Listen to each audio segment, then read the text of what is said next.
आज एक नया चैप्टर जिसका नाम है मेजरमेंट ऑफ नेशनल इनकम। इस चैप्टर से आप मेनली सीखने वाले हो न्यूमेरिकल, और न्यूमेरिकल के आने की संभावना कई ज़्यादा होती है आपके एग्जाम में। ठीक है, बेसिकली इस चैप्टर में आपसे आपका जो चैप्टर का नाम है वो है मेजरमेंट ऑफ नेशनल इनकम। कि मेजरमेंट ऑफ नेशनल इनकम मतलब आप नेशनल इनकम कैसे कैलकुलेट करोगे। लेकिन ये जरूरी नहीं है कि हर क्वेश्चन में नेशनल इनकम ही पूछा जाए। ठीक है, कई सारे अलग अलग कॉन्सेप्ट भी पूछे जाते हैं।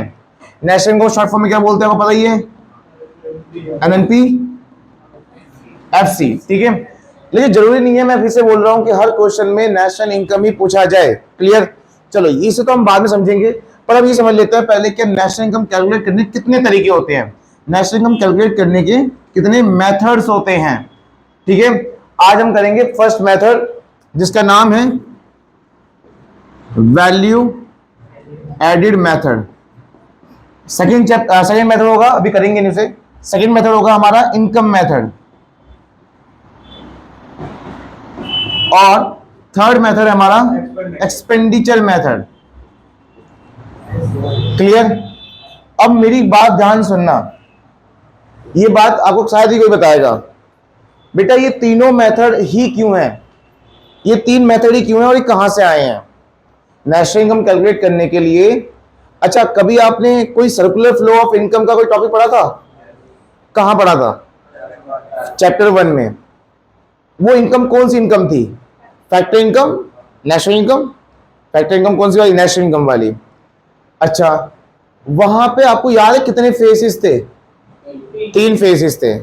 पहला फेज जिसमें ये हुआ था कि फर्म सेक्टर ने हाउस होल्ड सेक्टर से फैक्टर प्रोडक्शन लिया, अब बदले में क्यों लिया? ताकि गुड्स एंड सर्विस की प्रोडक्शन कर सके। वो पहला फेज था हमारा प्रोडक्शन फेज। उसी फेज से आया है वैल्यू एडेड मेथड।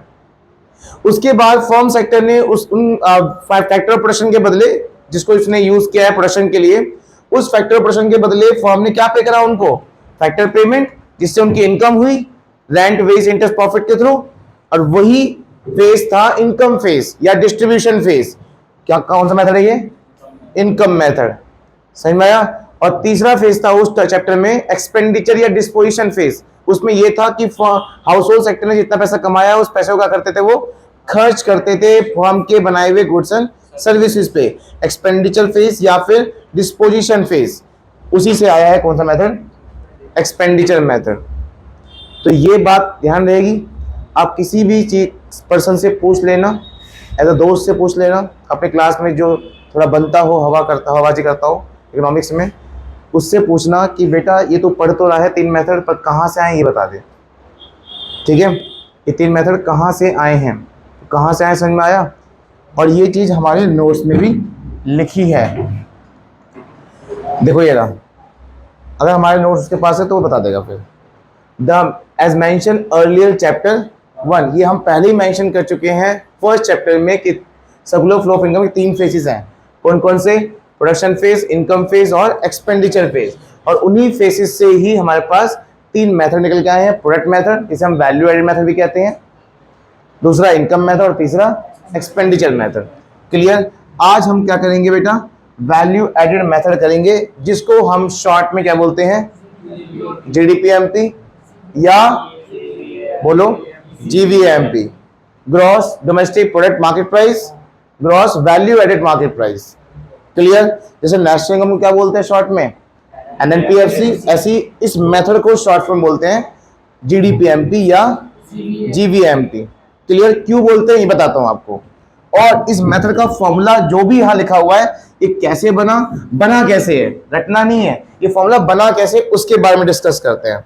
चलो भाई, सबसे पहले आपको बताना चाहूंगा, एक एग्जांपल ले लेते हैं हम। ठीक है, वो एग्जांपल किस चीज का है? देखो, मान लीजिए आपको एक प्रोडक्ट बनाना है, और आपका इस प्रोडक्ट पे होने वाला जो खर्चा है, मतलब इस पे रॉ मटेरियल खरीदना, ठीक है, इस पे रॉ मटेरियल खरीदना हो, या कोई भी इसको बनाने में खर्चा आए, वो वही तो नहीं है इंटरमीडिएट गुड्स। इंटरमीडिएट गुड्स पे होने वाले खर्चे को बोलते हैं इंटरमीडिएट कॉस्ट। क्या? या फिर इंटरमीडिएट कंजप्शन।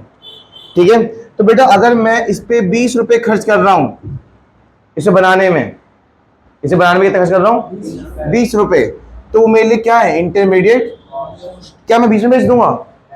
मैं इसमें प्रॉफिट जोड़ूंगा, और गवर्नमेंट बोलेगी प्रॉफिट के साथ साथ क्या जोड़ो? इसमें टैक्स भी जोड़ो। तो मान लेते हैं कि इसमें मेरा प्रॉफिट भी है और टैक्स भी है। तो अभी कितने बन गए प्रोडक्ट मेरा? 30। कितना वैल्यू ऐड किया मैंने 30 और 20 के बीच में? प्रॉफिट भी और टैक्स भी। बेटा प्रॉफिट भी और टैक्स भी कितना ऐड किया मैंने? 10 रुपए ऐड किया। कितने का प्रोडक्ट बन गया वो?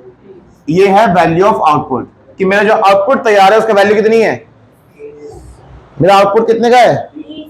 वैल्यू ऑफ आउटपुट बोल सकते हैं इसको, है ना? बन गया फॉर्मूला ये, कि बेटा जो जो जो प्रोडक्ट तैयार था वो था मेरा खर्चा कितना हुआ? क्या है वो? Intermediate cost. इंटरमीडिएट गुड्स पे होने वाले खर्चे को बोलते हैं इंटरमीडिएट कॉस्ट। अगर आप रॉ मटेरियल लेकर आ रहे हो तो उसे बोलेंगे इंटरमीडिएट गुड्स, और उस रॉ मटेरियल पे होने वाले खर्चे को बोलेंगे इंटरमीडिएट कॉस्ट या इंटरमीडिएट कंजप्शन। कितना खर्चा है इसमें मेरा? क्या 20 में ही बेच दूं? नहीं, क्या लगाऊंगा इस पे? प्रॉफिट भी और गवर्नमेंट का लगाएगी इस पे। तो मैंने कुछ इसमें वैल्यू ऐड किया, अपना प्रॉफिट का भी और टैक्सेस का भी। कितने रुपए? 10 रुपए। कितने का बन गया प्रोडक्ट? तो मैंने इसको क्या नाम दिया है? Value of. सही नाम दिया है कि मेरा जो आउटपुट तैयार है वो कितने का तैयार है? 30 का तैयार है। क्या मैं इसको एमआरपी बोल सकता हूँ? एमआरपी भी। क्या एमआरपी में टैक्सेस है? 30 का टैक्स है ना, प्रॉफिट भी है। ठीक है, चलो बेटा। अच्छा, क्या मैं जीडीपी बोल सकता हूँ एक प्रोडक्ट की? क्यों नहीं बोल सकता? प्रोडक्शन कहाँ हुई है? डोमेस्टिक टेरिटरी में, पूरे साल में, और ये मार्केट प्राइस पर है। मार्केट प्राइस पे है ना ये? अब बताओ, फिर भी 1% ले सकते हैं, बताओ, इसे जीडीपी बोल सकते हैं ना हम? ठीक है, समझ में आ गया? मान लो पूरे देश की है ये, तब सब बोल सकते हैं जीडीपी से, क्योंकि ये मार्केट प्राइस पे भी है। इसलिए अब सुनो एक बात बेटा, मुझे बताओ हमारे मेथड का नाम क्या है? क्या नाम है मेथड का हमारे? इनमें से है कोई वैल्यू दिख रहा है आपको? क्या अब इसका फॉर्मूला बना सकते हो आप? वैल्यू को रख दो, वैल्यू ऑफ आउटपुट माइनस, देखना formula, value added is equal to value of output minus intermediate consumption. Clear? Value added क्या बोलते हैं शॉर्ट में? GDP MP. चलो, अभी खत्म नहीं हुआ बेटा। जब इसका मान लो आपके पास ये क्वेश्चन में गिवन ही है, वैल्यू ऑफ आउटपुट भी गिवन है और इंटरमीडिएट कॉस्ट भी गिवन है। सुनो, आपके सामने आपके क्वेश्चन में वैल्यू ऑफ आउटपुट भी गिवन है और इंटरमीडिएट कॉस्ट भी गिवन है। निकाल लोगे आंसर? जैसे ऊपर अगर 30 भी गिवन है और 20 भी गिवन है, निकल जाएगा 10 आंसर, 20 में माइनस हो जाएगा। क्लियर? चलो, लेकिन अगर नहीं गिवन हुआ तो? अगर ये नहीं हुआ है गिवन पर किसी और नाम से है, पहले मैं इसकी बात कर लेता हूं। ये पहले इसकी बात करूं, पहले इसकी बात कर लेते हैं वैल्यू ऑफ आउटपुट की। बेटा वैल्यू ऑफ आउटपुट का मतलब क्या होता है? कि जो आउटपुट आपका तैयार है उसकी लास्ट वैल्यू क्या है। जैसे हमारे इस एग्जांपल में वैल्यू क्या थी उसकी? लेकिन एक बात बताओ, अगर मैं आप बिजनेस कर रहे हो, मैं आपसे पूरे साल का वैल्यू ऑफ आउटपुट पूछूं, तो आप ये भी तो बोल सकते हो कि सर कुछ सामान तो मैंने बेच दिया, वो भी 30-30 का ही था। हेलो, वो भी 30-30 का था, तो उसे बेच चुका हूं मैं, वो भी तो आउटपुट पे था, वो भी तो इस साल का आउटपुट था ना। और कुछ सामान पड़ा भी है वापस, मतलब स्टोर में रखा भी है। तो मैं आपसे क्या बोलूंगा? जो बिक गया उसका ही बताओ, और जो रखा है उसका ही बताओ, क्योंकि मुझे पूरे साल का चाहिए। क्योंकि ये क्या है बेटा? ये क्या लिखा है? जी मतलब ग्रॉस, पूरे साल का। तो मुझे पूरे साल का अगर डाटा चाहिए आप लोगों से, तो आप जो बेच चुके हो वो भी होगा और जो रह गया है वो भी होगा।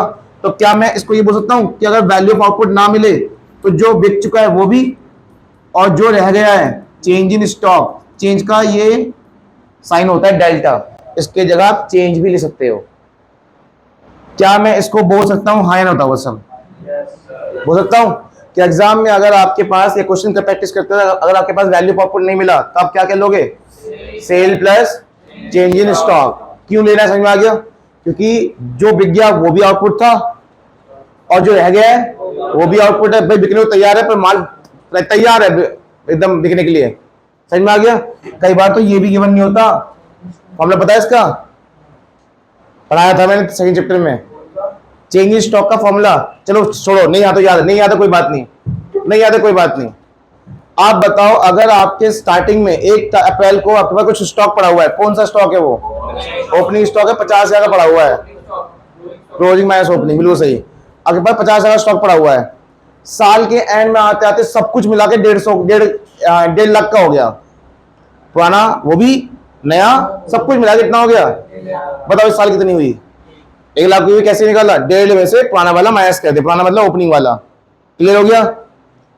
आपके पास स्टार्टिंग में कितना था 50,000, एंड में आते थे सब कुछ मिला कितना हो गया 1.5 लाख हो गया। तो आपने इस साल कितना जोड़ा हुआ है, इस साल कितना स्टॉक कर रखा है 1 लाख, कैसे निकाला वो, 1.5 में से 50 माइनस करके ना, 1.5 क्या है क्लोजिंग, 50 क्या है। तो आपको अगर ये निकालना है तो आप क्या करोगे, closing minus opening stock, clear, closing minus. क्या इसके कोई और नाम भी है चेंज स्टॉक के, हाँ बेटा और नाम भी हैं, जैसे चेंज स्टॉक का एक और नाम होता है अनसोल्ड गुड्स, अनसोल्ड गुड्स, ठीक है, वैल्यू ऑफ अनसोल्ड गुड्स, या एक और नाम भी होगा इसका additional of stock, additional of. अच्छा जरूरी है कि हमेशा ये प्लस ही होगा, जरूरी है। अगर क्लोजिंग मान लो मेरा 25 है और ओपनिंग में कितना था 50, तो कुछ बनाया आपने इस साल, 50 स्टार्टिंग में था, लास्ट में 25 है, तो क्लोजिंग माइनस ओपनिंग करना कितना आएगा, -25 आएगा। तो यहाँ पे क्या करोगे -25, समझ में आया। तब वो स्टॉक बढ़ रहा है घट रहा है, तब इसका नाम क्या हो जाएगा, डिक्रीज इन स्टॉक। तो बेटा चेंज स्टॉक अगर डायरेक्ट दे रखा तो अच्छी बात है, क्लोजिंग माइनस ओपनिंग करोगे, फिर करोगे रांशो, करोगे, कह रहा हाँ, क्लोजिंग माइनस ओपनिंग करोगे अगर चेंज स्टॉक डायरेक्ट दे रखा होगा तो।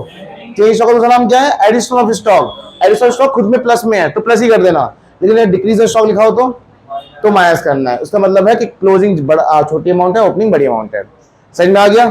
तो बेटा ये ना हो तो ये दोनों आपको लेने हैं, क्लियर। अच्छा कई बार ना सेल भी डायरेक्ट गिवन नहीं होता, जैसे एग्जांपल एक होते सेल, सेल की सेल मतलब क्या होता है कि मैंने पूरे साल में इतना रुपए का सामान बेचा है, हाँ या ना। अगर मैं आपसे कहूं कि अमाउंट नहीं है सेल की, टोटल वैल्यू नहीं है सेल की, 1000 क्वांटिटी दे रखी है और 10 रुपए दे रखे हैं एक क्वांटिटी के, टोटल सेल कितना हो गया। तो कई बार सेल ऐसे भी निकाल सकते हो आप, कैसे, क्वांटिटी गिवन होगी, पर क्वांटिटी का पैसा गिवन होगा, मल्टीप्लाई कर देना सेल आ जाएगी, क्लियर। चलो अब लास्ट आते हैं किस पे, इंटरमीडिएट कॉस्ट पे या इंटरमीडिएट कंजप्शन पे। क्या होता है ये, रॉ में याद है आपको बताया था, इंटरमीडिएट गुड्स क्या होते हैं, ऐसे गुड जो आप सिंगल टाइम यूज करते हो बिजनेस में, ऐसे गुड जिसे आप बेचने पर्पस के लिए खरीदते हो, बहुत सारे फीचर बताए थे ना उस टाइम पे।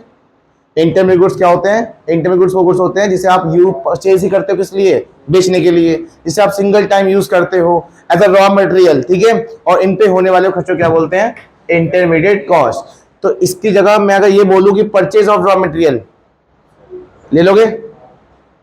अच्छा परचेज ऑफ रॉ मटेरियल भी गिवन है और ये भी गिवन है, तो बताओ क्या लोगे फिर, तो सिर्फ ये लेना है, क्योंकि देखो मेरी बात, हाँ देखो इंटरमीडिएट गुड्स में जैसे मैं ये बना रहा हूं तो इंटरमीडिएट गुड्स में प्लास्टिक भी आएगा, इलेक्ट्रिसिटी भी आएगा, आया ना। अब वो प्लास्टिक रॉ मटेरियल है, लेकिन क्या इलेक्ट्रिसिटी भी रॉ मटेरियल है, लेकिन वो भी तो इंटरमीडिएट गुड्स में आता है ना, बात समझ में आ गई। मैं देखो दोबारा बताता हूँ, इंटरमीडिएट गुड्स में इसका रॉ मटेरियल भी आएगा स्पेन का, और इलेक्ट्रिसिटी बिल भी आएगा, क्योंकि इलेक्ट्रिसिटी बिल एक सिंगल टाइम यूज कर रहे हो। अब बताओ क्वेश्चन में रॉ मटेरियल भी गिवन है और ये भी गिवन है, तो आप कौन सा लोगे, ये लोगे ना इंटरमीडिएट गुड्स वाला, क्योंकि इसके अंदर एक और भी चीज अभी आती है। हाँ अगर खाली ये गिवन है तो यही क्या हो जाएगा, इंटरमीडिएट कॉस्ट, आप ये ले लेना, ठीक है। Purchase of raw material, single time goods, single time producer goods, ये नाम भी तो होते हैं इंटरमीडिएट गुड्स के, और इन सब पे होने वाले खर्चे क्या बोलते हैं, इंटरमीडिएट कॉस्ट, ठीक है। आओ भैया देखो यहाँ पे सब कुछ लिखा हुआ है, ये है आपका वैल्यू एड का formula, value of output minus intermediate consumption. Value of output के अंदर क्या क्या आते हैं, sale plus change stock, change stock का फॉर्मूला क्लोजिंग माइनस ओपनिंग, और इंटरमीडिएट कंजप्शन दे रखा है। इसके बारे में और अच्छे समझना है तो आप कहां जाओगे, सेकेंड चैप्टर में, वहां दे रखा है कि इसको और किस किस नाम से बोला जाता है, क्लियर। अब बात यह है, अभी मैं आऊंगा इस टॉपिक पे, बात यह है कि यार अभी तो जो हमने बातचीत करी, जितना भी हमने इसको समझा है, वो सब चीज समझकर हमने क्या फाइंड किया, क्योंकि वैल्यू एडेड को जीडीपी बोलते हैं, लेकिन अगर वो क्वेश्चन में वो पूछ ले आपसे कि नेशनल इनकम फाइंड करो वैल्यू एडेड मेथड से, क्या पूछे, नेशनल इनकम फाइंड करो किस मेथड से, वैल्यू एडेड मेथड से, तो बेटा नेशनल इनकम को एनएनपी एफसी कहा जाता है। और आपने किस मेथड से को यूज किया? जीडीपी एमपी को यूज किया। Clear? National NNPFC is equal to GDP MP. क्या करोगे? Minus dep. याद है ये कब किया था हमने? तो बेटा अच्छा इसकी वैल्यू कब आई होगी बताओ? जब आपने ये क्वेश्चन किया होगा, क्योंकि वैल्यू एडेड का जब वैल्यू एडेड का आप आंसर निकालोगे तो किसका आंसर आ चुका है? वो जीडीपी एमपी का आंसर आ चुका है ना, क्योंकि ऊपर लिखा हुआ है, देखो फॉर्मूले में देखो कि आप जब इसका आंसर निकाल लो तो ऑटोमेटिक जीडीपी एमपी का आंसर आ रहा है। पर आपको जीडीपी एमपी तो ना निकालना था, आपको लास्ट में क्या निकालना था? National income. और क्या बोलते हैं नेशनल इनकम को? एनएनपीएफसी क्या यूज किया? जीडीपी एमपी को यूज किया। अब इसके बाद फॉर्मूला वो कहां सिखाया मैंने? प्रीवियस चैप्टर में सिखाया था ना, माइनस डेप प्लस एनएफआईए और माइनस एनआईटी। समझा देता हूं चलो बेटा, ये नेट है, नेट निकालने के लिए ग्रॉस में से क्या करते हैं हम? माइनस डेप करते हैं। ये है एनपी, जहां दोनों इनकम होती है, यहाँ की भी और बाहर की भी। तो मेरे पास डोमेस्टिक तो है, मुझे बाहर की इनकम क्या करनी पड़ेगी? ऐड करनी पड़ेगी, जिसे एनएफआई कहते हैं। और फैक्टर कॉस्ट में टैक्स नहीं होता, मार्केट प्राइस में होता है ना, तो मुझे टैक्स करना पड़ेगा, यहाँ से माइनस करना पड़ेगा। क्या होता है एनआईटी का formula? IT minus subsidy. Clear हो गया? तो ऐसे हमारे क्वेश्चन होने वाले हैं। लेकिन क्या हर क्वेश्चन में नेशनल इनकम ही पूछेगा? नहीं। क्या पता किसी क्वेश्चन में एनडीपीएफसी पूछ ले। किस मेथड से? वैल्यू एडेड मेथड से, तो भी फॉर्मूला बना सकते हो तुम। क्या पता किसी क्वेश्चन में जीवीएमपी पूछ ले, कोई कुछ भी पूछ सकता है, पर फॉर्मूला बनाना तुमने कब सीख लिया था? प्रीवियस चैप्टर में। समझ में आया? चलो बेटा अब आते हैं यहाँ पे कुछ प्रिकॉशंस, ये एग्जाम में आ जाते हैं। मतलब वैल्यू एडेड मेथड को पढ़ते वक्त आपको कुछ बातें ध्यान रखनी है। वो बातें क्या हैं? पहला पढ़ो, intermediate goods are not to be included ना, ये हम पहले भी पढ़ चुके हैं। इंटरमीडिएट गुड्स जब वैल्यू पढ़ रहे थे, जब उसका डिफरेंस समझ रहे थे, तो हमने कहा था कि इंटरमीडिएट गुड्स की वैल्यू को हम नेशनल इनकम में इंक्लूड, तभी तो माइनस कर रहे हैं जीडीपी एमपी में से। जीडीपी एमपी निकालते क्या कर रहे हैं? माइनस नहीं कर रहे वैल्यू ऑफ आउटपुट में से, क्योंकि वो इनकम होती ही नहीं है। वो तो यूज होगा ना, इनकम सुनना है। वो sale and purchase of are not included ना, किसी नेशनल इनकम के अंदर अगर आप कोई सामान बेच रहे हो ना, सेकेंड हैंड प्रोडक्ट किसको बेच रहे हो? सेकेंड हैंड प्रोडक्ट को बेच रहे हो या खरीद रहे हो, उसकी जो इनकम होगी आपको, वो इनकम के देश के इनकम में जुड़ता नहीं है। क्यों नहीं जुड़ता बताता हूं। देखो बेटा क्यों नहीं जुड़ता, देखो आपने एक मशीन खरीदी अपने घर के पर्पस के लिए, कितने का? या बिजनेस पर्पस के लिए, कितने का खरीदा? खरीद लिया 1 लाख का मशीन। जब आप 1 लाख की मशीन खरीदोगे तो किसी के ना किसी की नेशनल इनकम होने वाली है। किसकी? जिससे आपने खरीदा होगा। चलो अब वो मान लो वो प्रोडक्ट कितने का लेके आया था? वो बंदा अपने फैक्ट्री में 80,000 लेके आया था, और आपको कितने में बेच दिया उसने? जब आपने उसको 1 लाख पे करे तो उसको सीधा कितना प्रॉफिट हो गया? तो 20 की इनकम तो उसने कमा ली, है ना। अब जहां से ये बंदा 80 का लेके आया था, क्या उसका कॉस्ट 80,000 ही आया होगा? समझ में आया? दोबारा समझाता हूं। देखो यहां पे है कोई मान लो वाई बंदा, और ये है जेड, और ये है एक्स। इसने परचेज किया 1 लाख का मशीन, किससे? वाई से। अब वाई ने परचेज किया था इससे, इसने कितना परचेज किया था? अब एक्स ने उस प्रोडक्ट को बनाया है अपने फैक्ट्री में, ठीक है, और उसको बनाते वक्त उसको कितना खर्चा आया? मान लो 50,000 का। कितना खर्चा आया? देखो यहां कितनी इनकम हुई है? इसके कोई इनकम नहीं है। यहां कितनी इनकम हुई इसकी? इसकी हो गई 20 की इनकम। मैं सुनना ध्यान से, कितनी इनकम हुई इसको? यहां इसको कितनी इनकम हुई?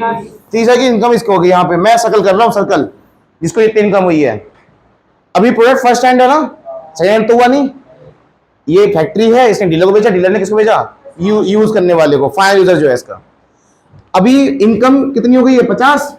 एक बात बताओ, एक्स ने जो 50,000 का सामान बनाया था, उसको बनाने में कितना खर्चा आया था? 50,000 का। वो कहीं से रॉ मटेरियल लेके आया होगा ना, जहां से रॉ मटेरियल लेगा तो उसमें तो इनकम होगी नहीं होगी? तो बेटा ऐसे करते करते पता है जितने रुपए का प्रोडक्ट होता है उतने रुपए की किसी ना किसी क्या होती है? इनकम बन जाती है। अगर लास्ट में 1 लाख का प्रोडक्ट है ना, तो 1 लाख की ही क्या है? इनकम है। एक बंदे की नहीं, कई सारे चैन होंगे पीछे। समझ में आया? अगर एमआरपी उस प्रोडक्ट के 1 लाख है तो 1 लाख की ही क्या है? इनकम है। समझ में आया? जहां से ये रॉ मटेरियल लेके आया होगा उसकी थोड़ी बहुत इनकम होगी, वो बंदा जहां से रॉ मटेरियल लेके आया होगा उसकी थोड़ी बहुत इनकम होगी। टोटल मिला के सबका इनकम, मैं वैल्यू नहीं जोड़ रहा हूं, मैं क्या जोड़ रहा हूं, बीच का डिफरेंस। यहां इनके बीच में कितना डिफरेंस है, 20,000 का, इसके बीच में कितना डिफरेंस है, 30,000 का। मैं डिफरेंस जो इनकम हुई ना हर चेन के बीच में, उस इनकम की बात कर रहा हूं मैं। कितना हो जाएगा, 1 लाख हो जाएगा ना। अब एक बस बंदे क्या करा, इस बंदे ने यूज किया 2 महीने उसको, और बाद में उसको कितने में बेच दिया, 1,20,000 में। तो कितना कमा लिया उसने अब। लेकिन जब वो बेच रहा था तो क्या वो एमआरपी थी, उसने किसी को बेवकूफ बनाया और एक्स्ट्रा में बेच दिया। क्या वो एमआरपी थी, एमआरपी क्या थी उस मशीन की, 1 लाख की थी ना, और कमाई भी कितनी थी, 1 लाख। अब इस हिसाब से तो यार जब टोटल चेन की बात की जाए तो 1,20,000 नहीं हो गया, 1 लाख पहले से लोगों की इनकम, सबकी इनकम हुई थी ना, टोटल कितनी होती है, 1 लाख। अब इस बंदे की इनकम भी कितनी हो गई, तो क्या 1,20,000 की हो गई इनकम पूरे देश की। 20,000 की इनकम को हम नहीं लेंगे, क्योंकि वो क्या हो चुका है, वो पहले से कैलकुलेट, उस मशीन का ऑलरेडी कैलकुलेशन, क्योंकि फाइनल गुड्स यहाँ पे हो चुका था ना, वो जो मशीन यहाँ बिकी थी डेड को, तो फाइनल गुड्स हो चुका था ना, उस फाइनल गुड्स की वैल्यू को नेशनल इनकम में ऑलरेडी कैलकुलेट कर चुके हैं। सुनो, उस जब फाइनल गुड्स कहां हुआ था बताओ, जब इसने बेचा या जब इसने खरीदा था, जब इसने खरीदा था ना, तो इसी टाइम पे फाइनल गुड्स की वैल्यू नेशनल इनकम में आ चुकी है। अब दोबारा इसको बेचेंगे, उससे जो इनकम होगी, कुछ भी होता है। फॉर एग्जाम्पल इसने मान लिया कि 1 लाख की मशीन मेरे लिए क्या है, 0 है, फिर भी इसने कूड़े में बेच दिया 20,000 में। अभी बोल रहा है अरे वाह भाई वाह, मेरा 20,000 की इनकम हो गई, नेशनल इनकम में नहीं आएगा। क्लियर हो गया। तो इसलिए क्योंकि जितने रुपए की वैल्यू होती है उतने रुपए की इनकम पहले लोगों को हो चुकी है। अगर मैं एक्स्ट्रा और इनकम जोड़ता हूं तो इसे कहते हैं बेटा double counting, problem of double counting. अगर मैं ऐसे इनकम जोड़ूंगा ना, 20,000 भी जोड़ दूंगा तो इनकम हो जाएगी 1,20,000। प्रोडक्ट कितने का था और इनकम कितनी हो जाएगी, तो ऐसे में देश की नेशनल इनकम बढ़ जाएगी ना। लेकिन क्या रियल में देश इनकम कमा रहा था, रियल में देश ने इनकम कमाया नहीं, और देश की इनकम कितनी हो रही है, हाई जा रही है। ये गलत कैलकुलेशन है ना। ये टॉपिक अभी आएगा, इसे बोलते हैं प्रॉब्लम ऑफ डबल काउंटिंग। ठीक है, समझ में आया। इसलिए यहां पे क्या लिखा है प्रिकॉशंस में कि sale and purchase of second hand product not include in national income. बेटा ये आ जाते हैं एग्जाम में, ये एग्जाम में आते हैं थ्योरी में। फिर लिखा है production of goods for self consumption. अभी बात बताओ, सुनो ध्यान से बेटा, आप सामान बना रहे हो अपनी फैक्ट्री में, आपने 10 क्वांटिटी बनाई, हर क्वांटिटी कीमत 1,000 रुपए की है। कितने की है, 10 में से एक क्वांटिटी आप घर ले गए, आप घर ले गए। यहां क्या लिखा है, production of goods for self consumption will be include in national income, include वो भी होगा। क्यों होगा बताता हूं बेटा। जब आप उस 1,000 रुपए का प्रोडक्ट घर लेके जाओगे, मुझे बताओ उस प्रोडक्ट को बनाने में खर्चा नहीं आया, किसी ना किसी की इनकम हुई नहीं हुई, हुई नहीं हुई। जहां से रॉ मटेरियल लेगा तो उसका तो इनकम हुई होगी। इसलिए अगर सेल्फ कंजप्शन कोई गुड्स बना रहे हो तो वो इनकम किसमें आती है। लेकिन इसमें एक और चीज है, अगर सर्विस बना रहे हो तो नहीं होगा। सर्विस बना रहे हो, जैसे अगर मैं कोई सर्विस दे दूं अपनी ही, मतलब तुम यहां पढ़ रहे हो और मेरा कोई भाई पढ़ ले यहां बैठ के, तो मेरा क्या है, मैं घर के लिए सर्विस दे रहा हूं मैं उसको, है ना। तो सर्विस की चीजें नेशनल इनकम में इंक्लूड नहीं होती सेल्फ कंजप्शन में अपने लिए। लेकिन गुड्स की होती है कि गुड्स में रॉ मटेरियल लगता है। ठीक है, कोई गुड्स में क्या लगता है, रॉ मटेरियल लग जाता है। अब रॉ मटेरियल किसी ना किसी इनकम हो जाती है, इसलिए वो नेशनल इनकम में इंक्लूड हो जाता है, पर सर्विस इंक्लूड नहीं होगा। ये आपको याद करना है, आपको ये क्या क्या इंक्लूड होता है, क्या क्या इंक्लूड नहीं होता। और लास्ट में क्या है, change in stock will be include नहीं हुआ था, याद है जरा, सही है, इंक्लूड नहीं हुआ था ये। अगर इंक्लूड नहीं होता तो ये क्या होता है, यहाँ माइनस नहीं होता, फिर क्या हुआ है, प्लस हुआ है ना। क्योंकि वैल्यू ऑफ आउटपुट के अंदर वो सामान जो बिक गया वो भी, जो रह गया वो भी।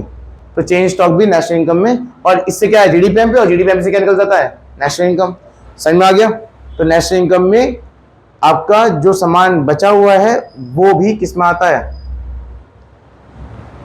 नेशनल इनकम में आता है। चलो, imputed value of owner occupied house should be included. Imputed value of owner occupied houses, देखो इसमें क्या है ना, जैसे रेंट वगैरह हो गया, मान लो तुम जो रेंट कमाते हो ना अपने घर में किसी को रखकर, वो भी किस में आता है, नेशनल इनकम में आएगा। ठीक है, जो भी आपके ऑक्यूपाइड हाउसेज हैं, जो भी आपके घर हैं, उसमें आप क्या करते हो, बिजनेस नहीं है आपका वो, लेकिन आप क्या करते हो उसमें आप किसी को किराए पे चढ़ा देते हो, तो वो भी किसमें आएगा, नेशनल इनकम में आएगा। ठीक है, चलिए अब हम करते हैं इसके न्यूमेरिकल, ये टॉपिक नेक्स्ट पार्ट में करेंगे हम। अब आते हैं इसके न्यूमेरिकल पे। अच्छा, जैसे यहाँ पे ना एक पिक्चर गायब हो गई है, यहाँ बना देता हूँ मैं, बना कैसे, रुको, यहाँ पे है, अरे चल नहीं रहा, क्यों, करंटली भी, ओहो चल क्यों नहीं रहा है। यहाँ पे एक मस्त पिक्चर थी यार, वो गायब क्यों हो गई, एक बढ़िया सी पिक्चर थी यहाँ पे, बता देता हूँ, चलो मैं आपको समझा देता हूँ ये पिक्चर में क्या है। अच्छा, डबल काउंटिंग में टॉपिक में है ये, तो कभी कराऊंगा जब तक मैं सही कर दूंगा इसको। चलिए बेटा, तो अब आपको क्या करना है, मेरे साथ साथ न्यूमेरिकल करने हैं इस वैल्यू एडेड मेथड के। क्लियर, देखिए सबसे पहले लिखा हुआ है कि नेशनल इनकम आपको फाइंड करना है किस मेथड से, वैल्यू एडेड मेथड से, और जरूरी नहीं है कि हर क्वेश्चन में एनएनपीएफ से ही पूछेगा। ठीक है, कोई बात नहीं, 4 मिनट है बस। चलिए मैं अभी फिलहाल फटाफट से एक क्वेश्चन कराता हूँ, फिर नेक्स्ट पार्ट में और क्वेश्चन कराते हैं। ठीक है, जैसे इस क्वेश्चन में आप देख सकते हो, कैलकुलेट क्या निकालना है, जीवीएएफसी एंड जीडीपीएमपी। जीडीपीएमपी तो वही मेथड का नाम होता है, मतलब मेथड सॉल्व करोगे तो जीडीपीएमपी अपना आप आ ही गया, पर उसके बाद क्या फाइंड करना है आपको, जीवीएफसी। चलो कोई बात नहीं, लेकिन बेटा जब आपने टॉपिक पढ़ा था तो उसमें डीपी और वीसी सेम था ना, ये देखो, ये देखो, इनमें देखो सिमिलरिटी क्या है, सारा सिमिलर है। डीपी को ही क्या बोलते हैं, वीए बोलते हैं। ठीक है, डीपी को क्या बोलते हैं, वीए, तो इसका मतलब ये तो सेम है, सारा सारा सारा सेम है, देना एक बार, फिर भी एफसी अलग है। तो पहले ये फाइंड करना है और फिर ये फाइंड करना है। ठीक है, और ये फाइंड किससे होगा, मेथड से। मेथड का नाम बताओ, हाँ बस माइनस कर देंगे, एनआईटी माइनस कर देंगे, पर जीडीपी तो निकालने पहले, मतलब मैं सबसे पहले क्या करूंगा, जीडीपी फाइंड करूंगा, हाँ या ना, और क्या बोलते हैं उस मेथड को, फुल फॉर्म लिखना। ठीक है, और ये जीडीपीएमपी है। चलो क्या फॉर्मूला है, value of output minus intermediate consumption. मतलब मेन पहले फॉर्मूला लिख लेना, उसके बाद देखना गिवन है या नहीं है। ठीक है, वैल्यू ऑफ आउटपुट गिवन है, वैल्यू ऑफ आउटपुट गिवन है बेटा, इसमें देखना है, गिवन नहीं है तो वैल्यू ऑफ आउटपुट गिवन ना हो तो क्या सिखाया था मैंने, sale plus change stock, sale plus. अब बताओ, मैं फॉर्मूला लिख चुका हूं, पर इस फॉर्मूला लिखना है सबसे पहले, चाहे गिवन हो या ना हो। इसके बाद क्या लिखूंगा मैं, अपने सेल प्लस क्या है, इस क्वेश्चन में चेंज स्टॉक, इस क्वेश्चन में चेंज स्टॉक है, देखना जरा है कहीं पे, नहीं है, तो क्या करूं मैं, अब मैंने इसकी जगह से क्या लिख दूंगा, अब सेल लिख दूंगा, और ये डायरेक्ट लिख दूंगा, क्या लिख दूंगा इसको, direct minus IC minus intermediate. बताओ किसी को कोई दिक्कत है, चेंज स्टॉक क्यों लिखा, बताओ, गिवन ही नहीं है, क्लोजिंग भी नहीं है, ओपनिंग भी नहीं है, चेंज स्टॉक भी गिवन नहीं है। चेंज स्टॉक ना हो तो क्लोजिंग माइनस ओपनिंग करते हैं ना, वो भी गिवन नहीं है, तो फॉर्मूला हमारा अब ये बन जाएगा। ठीक है, बताओ सेल कितनी है। अच्छा, सेल यहाँ पे क्या है ना, ये है हमारे 3 फॉर्म है यहाँ पे। ठीक है, और हम जीडीपीएमपी ओवरऑल लेके चलते हैं, तो हम तीनों का एक साथ प्लस करेंगे। ठीक है, सेल का कितना हो जाएगा बेटा, ये 3,50,000 माइनस क्या करना है, intermediate consumption, purchase of intermediate goods को इंटरमीडिएट कंजप्शन बोलते हैं।